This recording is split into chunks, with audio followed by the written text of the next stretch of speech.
Well, welcome everybody to Cinema Center for the post-film Q&A for the films we just saw. That was quite an interesting trek through the mind of several characters. What did you guys think?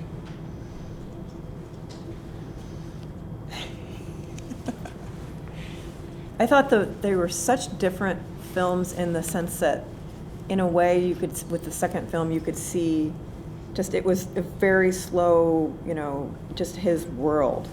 And with the first film, it was almost, there was, things were happening really quickly, just like the new kid, the trying to get your feet underneath you, all the social dynamics. So in that way, I felt they were really different films. I agree. The second film with the slow start, at first I was like, just get to the point. However, I don't know that I would have quite gotten his emotional journey if I hadn't seen kind of the monotony and just kind of the when is the action going to start? And so I think that was necessary to kind of feel where he was at in his loneliness and emptiness in a lot of ways. Yeah. By the way, as I just jump right into things, my name is Art Herbig. I'm the executive director of Cinema Center. Do you guys want to take a second to introduce yourselves? I'm Devine. I'm a marriage and family therapist.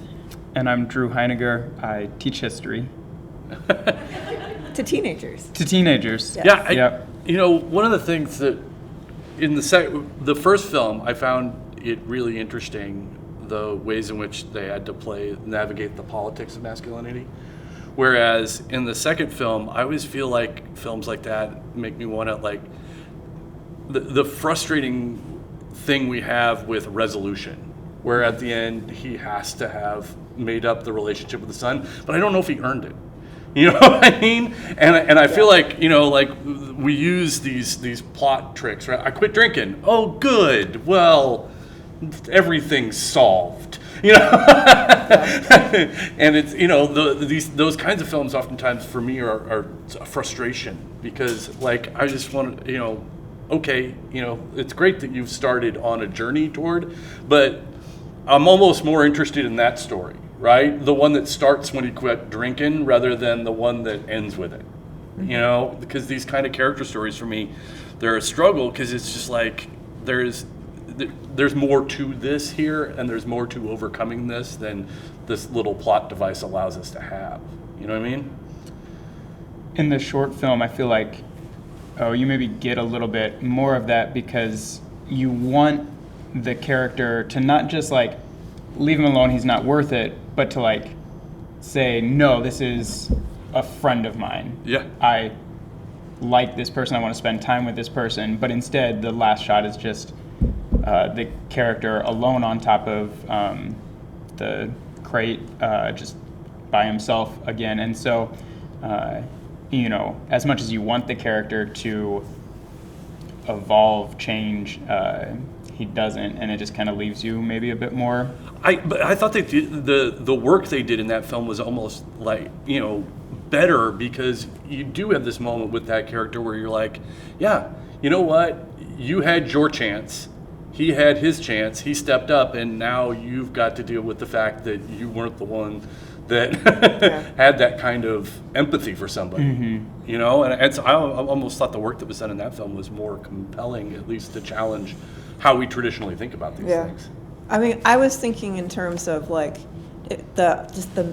was very, it was all the male relationships. Mm-hmm. And if they had been female characters, you might have guessed that the relationship could have been more overt. They could have talked about, what you did to me, or all that kind of stuff. But it was just, none of that can be spoken, I think, with young teenagers, especially in that kind of, the setting of poverty and, that kind of thing. So I thought, it was felt very male to me, mm-hmm. How rough that is. Well, getting the opportunity to explore that tension. Mm-hmm. And because the fact is that we do have these weighing conceptions of masculinity that are heavy, that men carry around, and getting the opportunity to unpack a little bit of that and the isolating that it can be.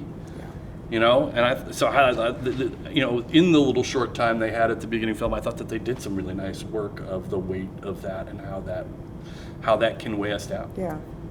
Their conversations felt very authentic to teenage conversations, because rather than talk about anything meaningful in their lives, we got a debate over music that resulted in your taste is garbage and none of your music is good enough, and then a solid your mom joke, which pinnacle of teenage humor. And so they talked very base level without getting into, like, there's that brief moment where it's like, oh, did you mean something by this look at where I live? Yeah. Or you're like, oh, maybe we're going to get into, nope, I didn't mean it, and then move on. And that's about as deep as their conversations go. So feel free to submit a question via Slido. I have the tablet here to moderate it, or if you'd like to raise your hand and ask a question. I think there's a question from some random audience member over there on the side. Random. It's interesting, the title of the panel, the block, I think, colored brain, as I was viewing it, kind of tying it all into issues of masculinity that probably wouldn't have necessarily gone there immediately in the films, but I did find it interesting that, you know, these were male characters and they were sort of printed on the screen like we typically get from a superhero or a major exciting protagonist, you know, cop or something like that. These were real kind of get into the head and kind of get into the culture of what it's like to be a teenage boy or a man. I don't know, I found it really interesting, and I found it very relatable, and even though the second film was pretty slow, I agree with you. I think it was very purposeful. Yeah. I think it was, you know, it took the time it needed to take to kind of get you into that emotional place. So not really a question, but a comment.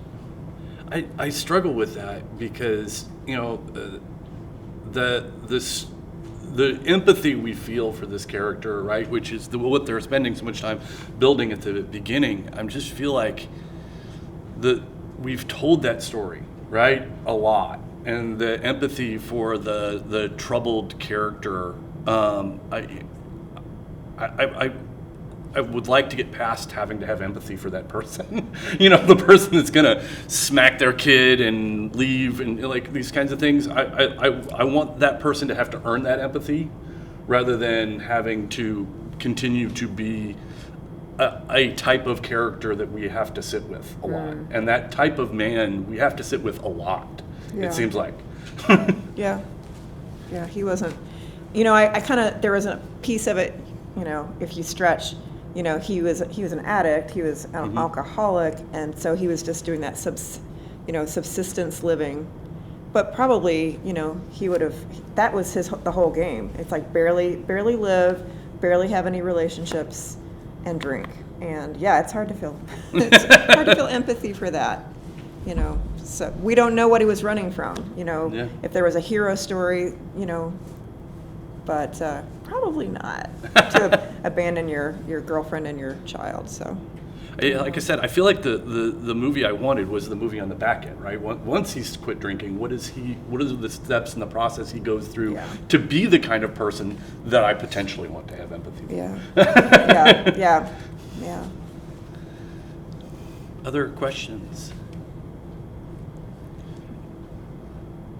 You know, it's funny because, you know, I was joking before the films that, you know, sometimes I have my executive director hat on, and sometimes I have to put my professor hat on and stuff like that, and I find myself thinking about, you know, masculinity, and it's one of my areas of research for, you know, when I'm the rhetoric professor, and you know, I think Derek's right that, you know, when you put that, you know, explorations of masculinity title on a panel like that, or in a set of movies like this, it forces you into that moment of, well, what do they have to say?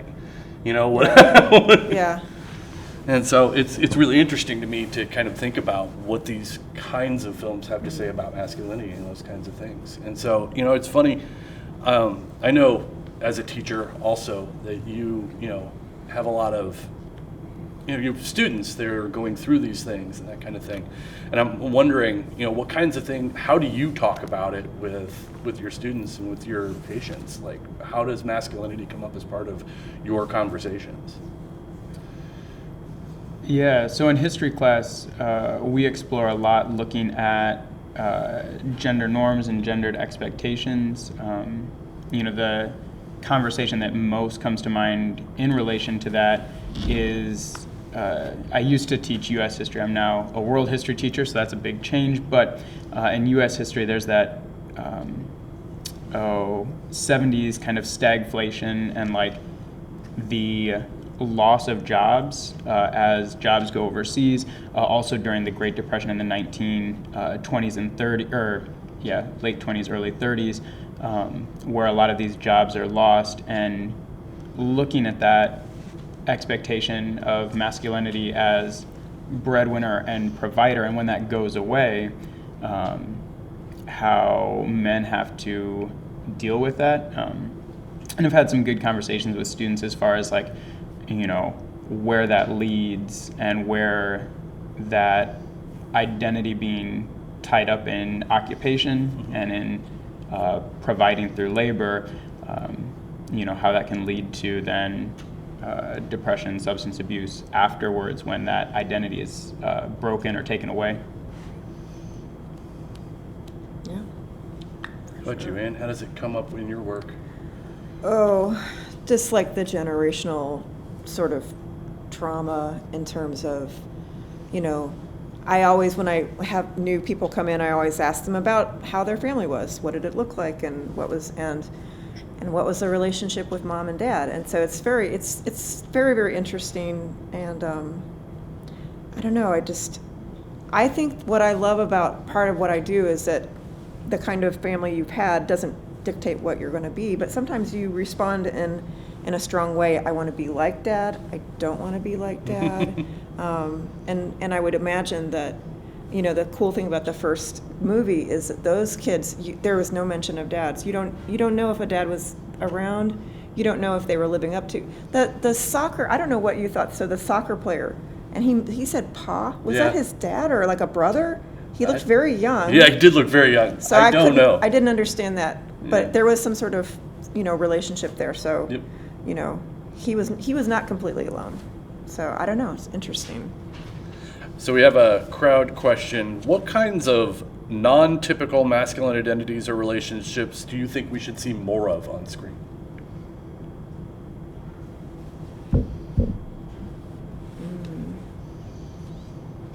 I mean, I would like to see the kinds of male relationships that deal more in the empathy we can have for one another. I would like to see men being supportive and, the kinds of things, because I know it really wasn't until grad school that I really kind of wrapped my head around what toxic masculinity really was. Mm-hmm. And having been an athlete, having been in those environments, I just did not spend enough time realizing how much pressure I was putting on myself to be something that I didn't necessarily need to be. Mm-hmm.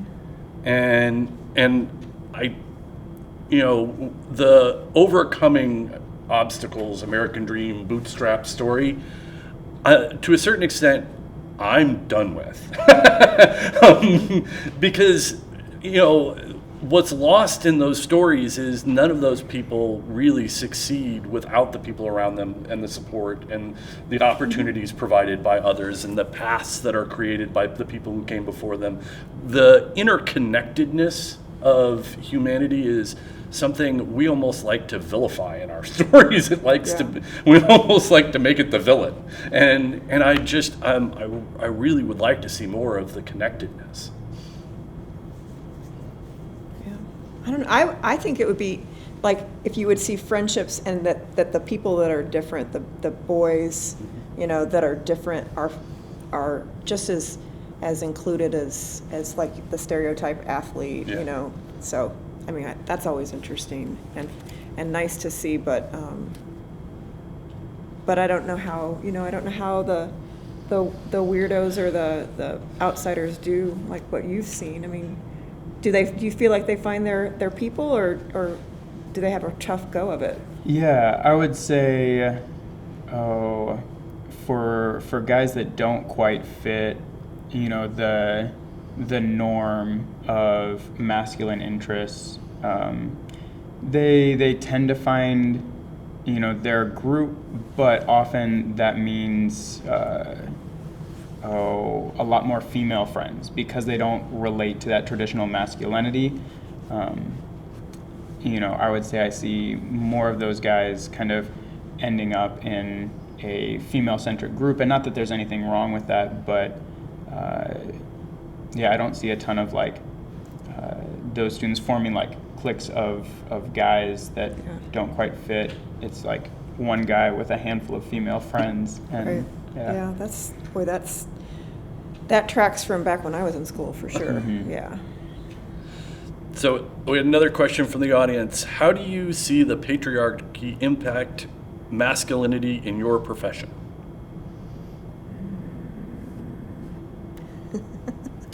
I for sure see students that have that certain expectation.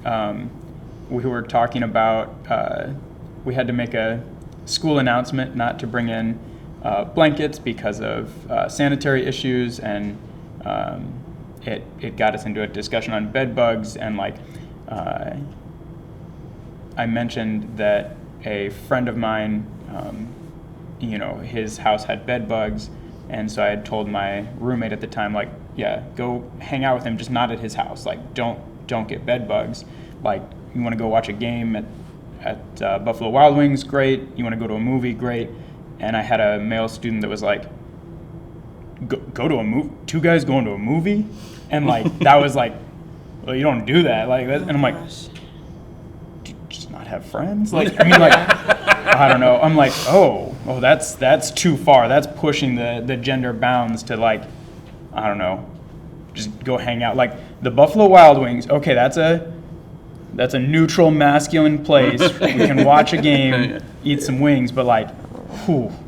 Yeah, Dark room movie theater, too much. Yeah, the movie theater would be too much, but right, they can go to a sporting event together, right? Yeah. That would be okay.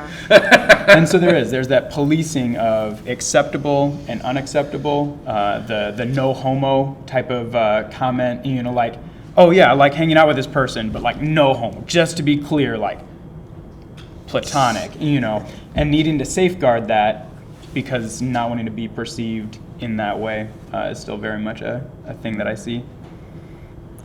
Jump off on that. It's one of the first films, especially. I just kept thinking, wow, all the unwritten rules.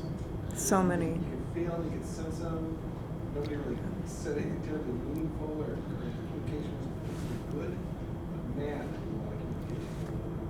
It's funny, the next question that popped up kind of ties into this nicely. And it says, it seems like loneliness as a whole runs through these films. How do you interpret friendship within masculinity?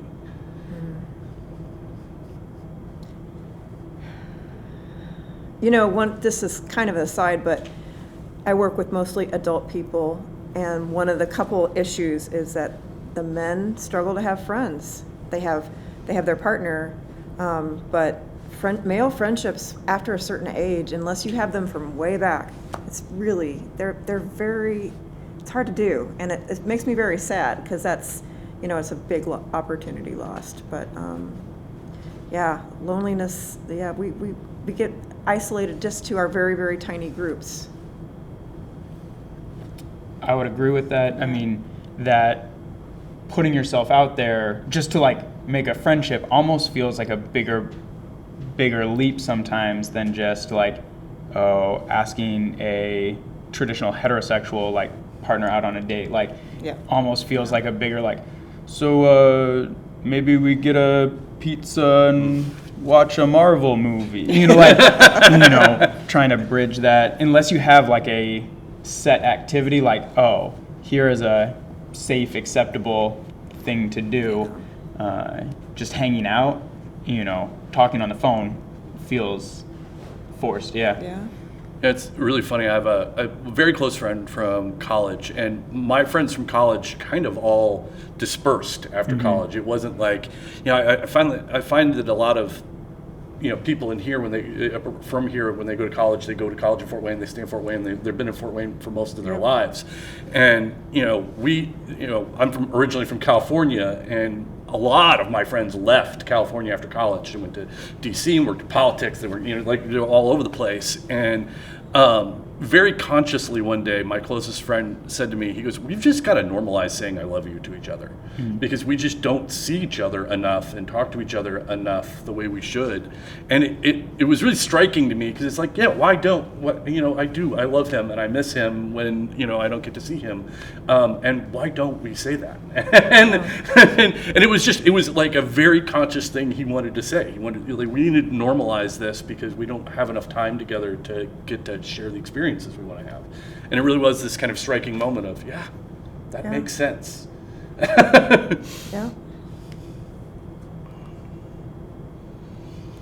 Well, we have gone through the questions on the tablet, so anything you guys want to talk about? Well, Not really. I thought the first film was just the moodiness and the setting was just it felt very, very real, and I really appreciated all the movie aspects of what they set up. The other one was like beautiful beaches and stuff, also really gorgeous, but definitely that movie set the stage, and I felt it all. It felt very real. It was striking. That film was for show don't tell. The ways in which you don't have to have this. Whereas the second movie really did have like, I'm explicitly going to tell you the problem we're having now. Exactly. The first movie was just, it was built and it was in the tension. And it was as Derek was saying, it was in the nonverbals. It was in how things kind of were, and I thought that was really cool. Yeah. All right. Well, thank you guys very much Sure, for you bet. hanging out, and thank you all for coming. And